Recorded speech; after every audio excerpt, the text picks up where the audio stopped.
नमस्कार, स्वागत है आपका एबीपी लाइव में। इस वक्त मौजूद है हम अलीगढ़ में। डिप्टी सीएम अब से चंद घंटों पहले ही अलीगढ़ में आए थे, जिसके बाद उनके द्वारा एक बड़ा बयान दिया है। डिप्टी सीएम का कहना है 2027 के चुनावों में सपा समाप्त हो जाएगी।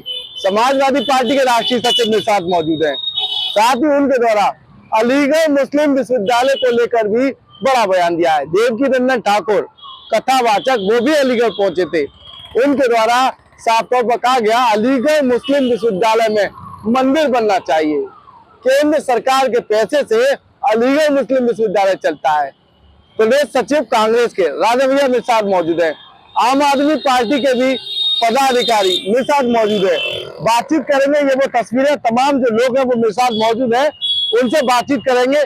इमरान राजा जो आम आदमी पार्टी से ताल्लुक रखते हैं उनसे भी बातचीत करेंगे।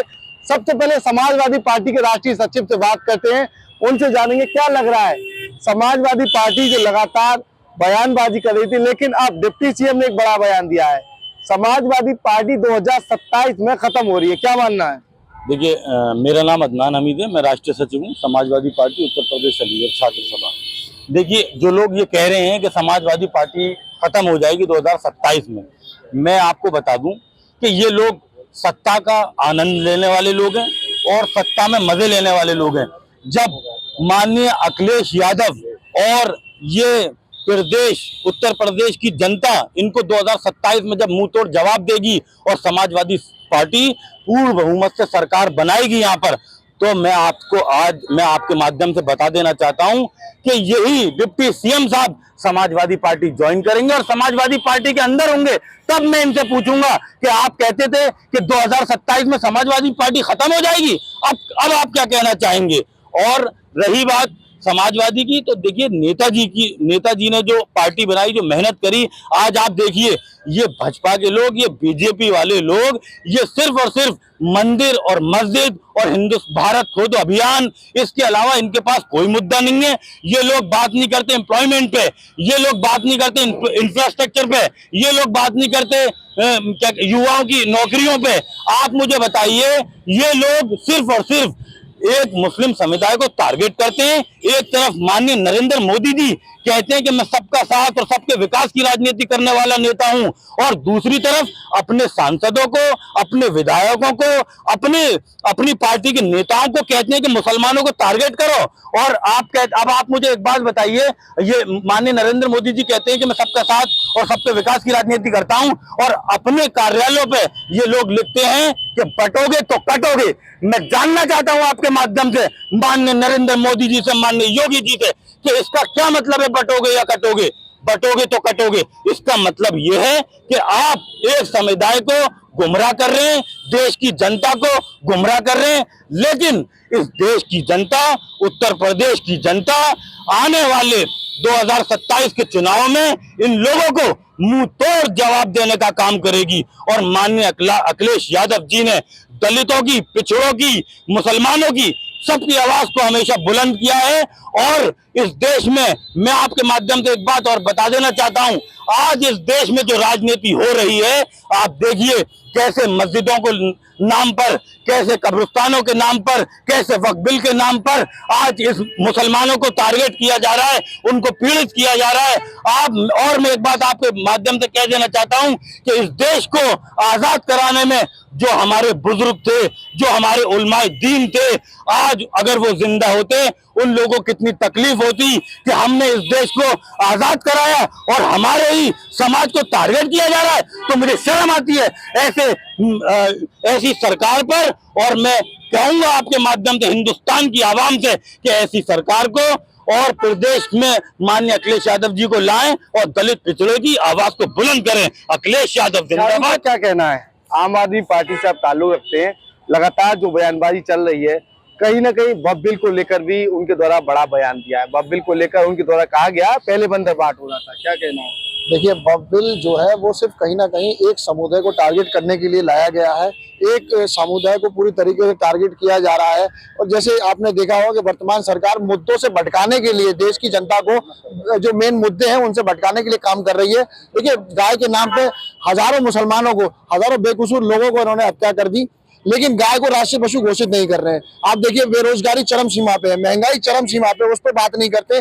जब भी किसी भाजपा के नेता से हम बात करने के लिए खड़े होंगे तो वो हमारे ध्यान को भटकाएगा, मंदिर पे बात करेंगे, मस्जिद पे बात करेंगे और तमाम उन मुद्दों पे बात करते हैं जिन मुद्दों का कोई महत्व नहीं बनता है। लेकिन फिर भी बीजेपी के लोग ये जानते हैं अच्छे से कि आज देश में जो हालत है कि आप देखिए रुपये की कीमत कहां से कहां पहुंच गई, आप देखिए बेरोजगारी चरम सीमा पे, आप देखिए महंगाई चरम सीमा पे, ये कहीं ना कहीं भटकाने का काम कर रहे हैं, जनता को बांटने का काम कर रहे हैं। जैसा कभी आपने सुना हुआ डिवाइड एंड रूल, कि वो वाली राजनीति यहाँ पे देश में करने जा रहे हैं और अब जनता बहुत अच्छे से समझ चुकी है।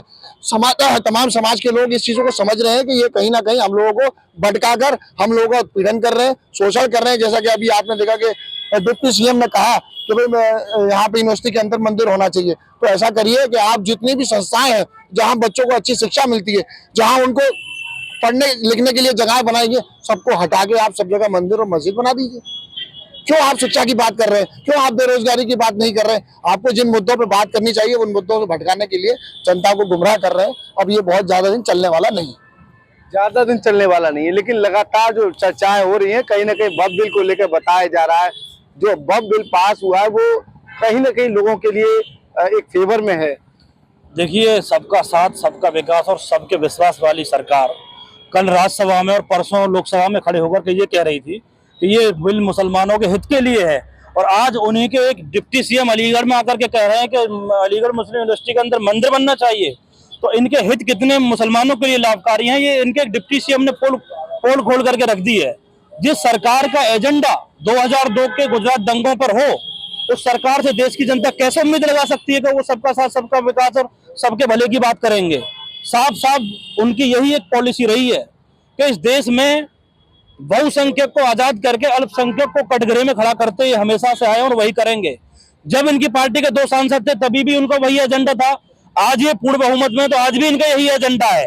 ये भारतीय जनता पार्टी की सरकार इस देश के भोले भाले मुसलमान और भोली भाली माइनॉरिटी को ये पीसना चाहते हैं, ये उनको बर्बाद करना चाहते हैं, उनके आबा अजदाद की कब्रों को गुमराह करना चाहते हैं, उनको खोद करके उन जमीनों का सरकारीकरण करना चाहते हैं, उनकी इबादत गाहों को छीनना चाहते हैं। वहां पर फिर आप देखिए कल तस्वीरें वायरल हुई रामनवमी की, दरगाहों पे खड़े हो करके इनके लोगों ने झंडे फहराए, एक कार्रवाई नहीं हुई।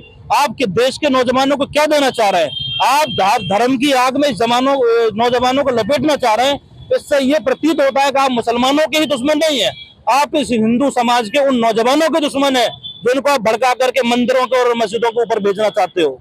आप क्या जवाब देंगे आने वाली जो है पीढ़ी को? इन खुद के नेताओं के औलादें तो विदेशों में जाकर के सेटल हो गई, लेकिन यहाँ गरीब गुरबा हिंदुओं के बच्चों को ये धार्मिक की लड़ाई लड़ा करके उनको बर्बाद करना चाहते हैं, उनके हलक से रोजी रोटी छीनने का काम कर रहे हैं। जिस घर में 2 लड़के हैं उन दोनों को ये धार्मिक शिक्षा दे करके उनको उन्माद में ढकेलना चाहते हैं। इनका कोई ताल्लुक नहीं है देश के विकास और किसी भी विकास से लेकर के। आप बताइए, डिप्टी सीएम बयान दे रहे, अमेरिका ने 36% टैक्स लगा दिया भारत के ऊपर, इस पर कोई बात नहीं करेगा।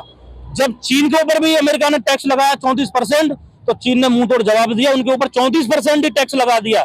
लेकिन हम 26% टैक्स लगा करके यहाँ खुशी बना रहे हैं कि हम किसी के मस्जिद में खड़े होकर झंडा लहरा रहे हैं। हम ये साबित करना चाहते हैं कि झंडा लहरा देंगे, मुसलमानों के खिलाफ बिल पास कर देंगे तो देश में सब कुछ ठीक हो जाएगा। ऐसा नहीं है।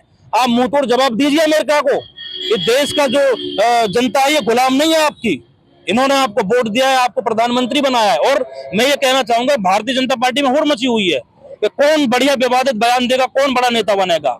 नरेंद्र मोदी जी के नारे की सबका साथ, सबका विकास, सबका विश्वास की प्रतिदिन पोल खोली जा रही है। हर आदमी अपने आप में बड़ा नेता बनने की कोशिश में है।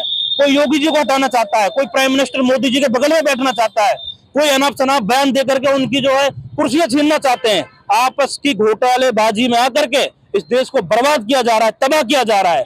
और ये देश, ये एक सशक्त भारत की बात करते हैं 2040 तक, मैं गारंटी दे रहा हूं, अगर इसी तरीके से चलते रहे, लोगों को रोजगार नहीं मिला, युवाओं को रोजगार नहीं मिला और यहाँ पे किसानों के हित की बात नहीं हुई, तो कुछ नहीं होने वाला। अभी तो आप अमेरिका की बात कर रहे हैं, मैं कह रहा हूँ आप नेपाल से पीछे चले जाएंगे। हंगर इंडेक्स के मामले में आप जो है बांग्लादेश, नेपाल और भूटान से पीछे आ गए। आप क्या बताएंगे दुनिया को जाकर के? यही विश्व गुरु थे जो पूरी दुनिया में डंका बजता था विश्व गुरु का। लेकिन यहाँ देखिए, सत्यता ये है, भारत का अभी किसी भी एंगल से पूरी दुनिया में कोई नाम नहीं है। इन्होंने भारत को डुबोने का बहुत बड़ा काम किया है। पहले की सरकारों ने उरूज पर पहुंचाया देश को, लेकिन उन्होंने तबाह बर्बाद कर दिया। इस देश के नौजवानों को समझने में समय लगेगा, समय लगने से पहले समझ जाएं तो बेहतर है।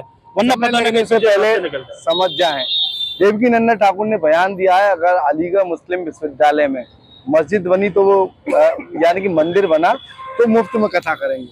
मेरा नाम मोहम्मद राशिद मीर है, मैं राष्ट्रीय सचिव हूँ यूनियन सभा से।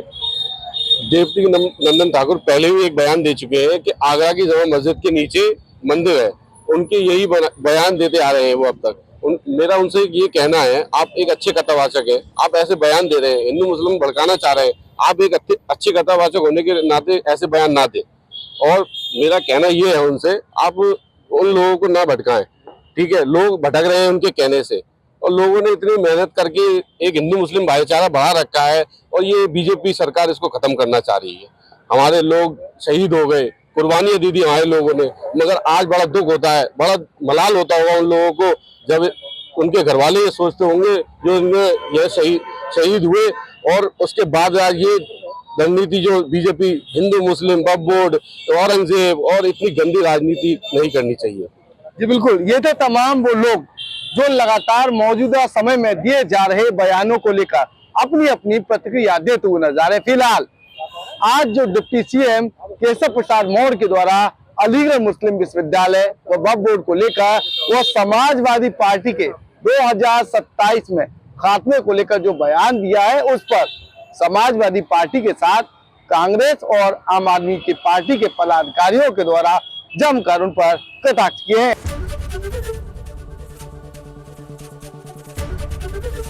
एबीपी गंगा, खबर आपकी, जुबान आपकी।